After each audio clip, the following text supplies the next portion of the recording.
Hello again.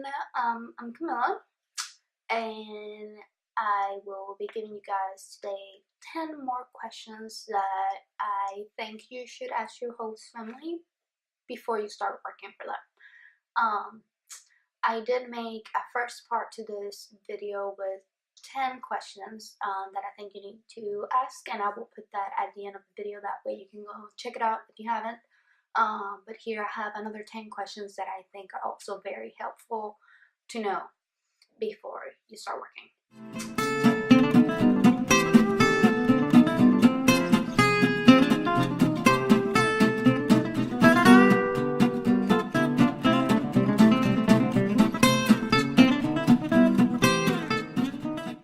Alright, so the first question that I have here for you guys, or technically the 11th question that I have here for you guys is, what are some difficulties you may face with the children?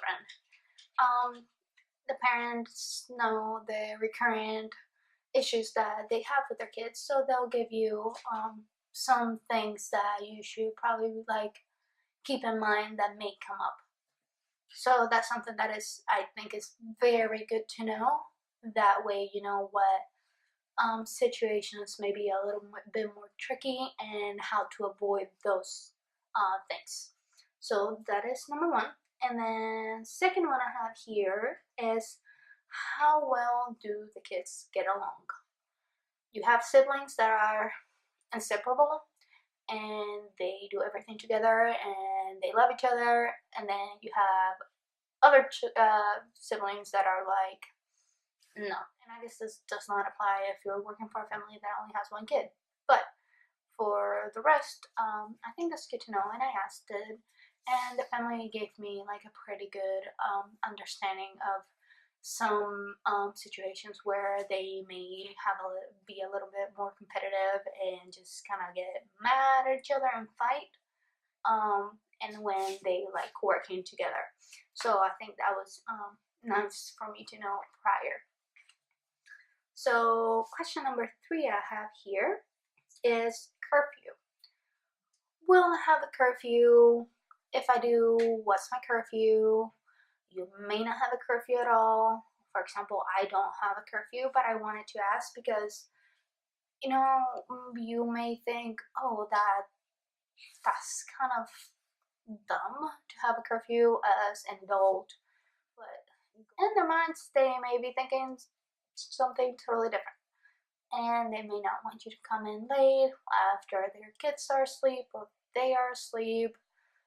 So just ask.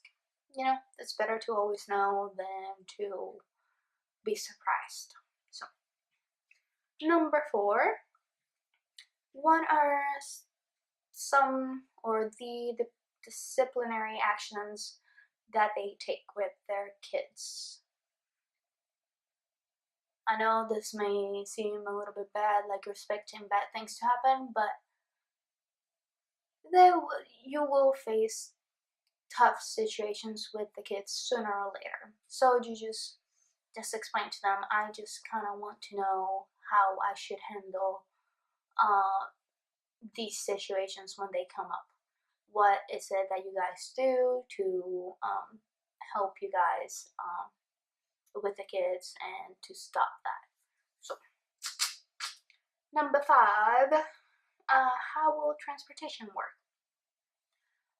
In Stockholm, I have a little transportation card that I actually fill up unlimited for the whole month. And actually I have it here. This is, I can take the buses, I can take the trains, the metro, the tram, or even like boats. It's a bunch of little islands here.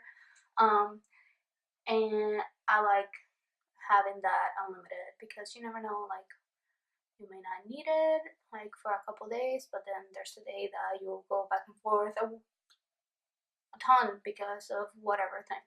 So just ask them, like, are you going to be allowed to drive their vehicle? Are you going to have your own transportation card thing, however it is, like it works wherever you're going? And are they going to pay for that, or is that something that you're going to have to pay for it yourself? the family told me, oh, we don't use public transportation at all, so we just use the cars. So I was like, okay. But then I got here, and it turns out I use this a lot, like a lot. So they actually are paying for it because I use this not only for my personal use, but if I take the kids somewhere, my language classes I have to get there, so I use that as well. So they pay for it, and that's a very nice thing actually, because here it's kind of expensive. So yeah. And then number 6, do the kids have allergies? You should definitely be aware of whatever allergies the children have. You don't want to be out and about and then give the kids something and it turns out they're allergic, and then you end up in the emergency room and then the parents are like, so just know that way you can keep that in mind and know what you are allowed to give or not allowed to give the kids.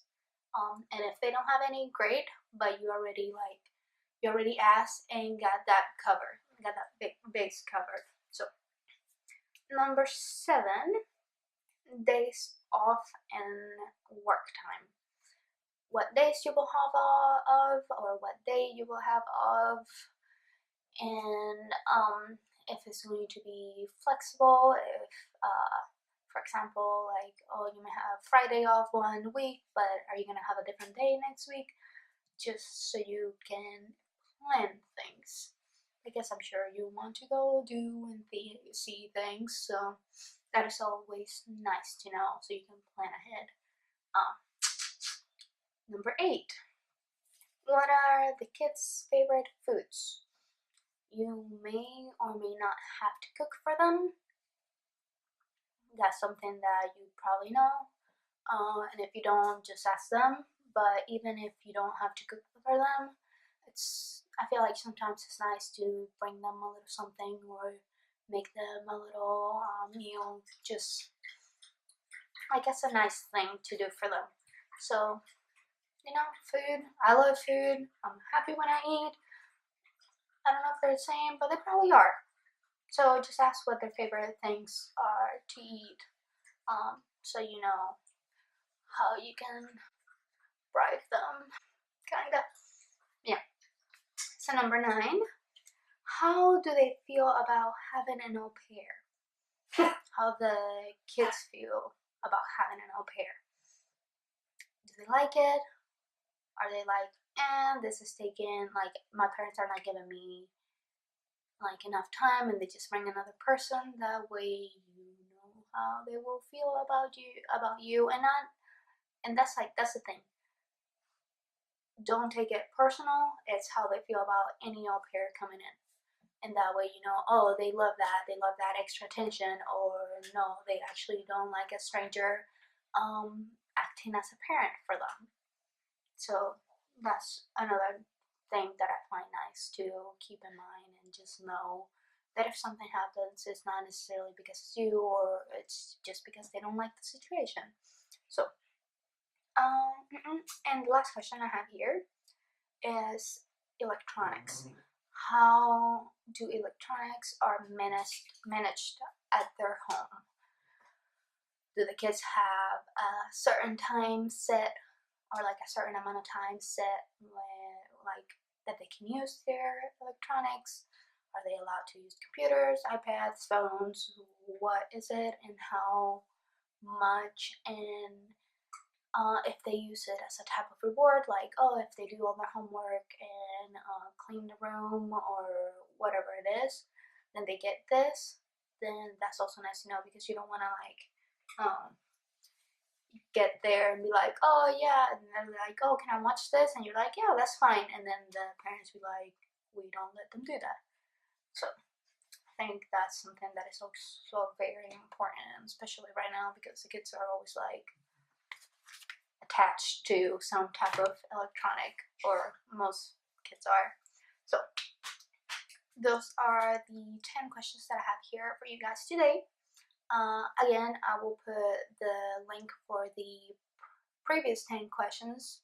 That way you can guys check it out if you haven't done so. And if you like this video, please like it. And subscribe if you want to see more videos that I post. So yeah guys, that was it. And I hope you guys have a good day today. Bye bye.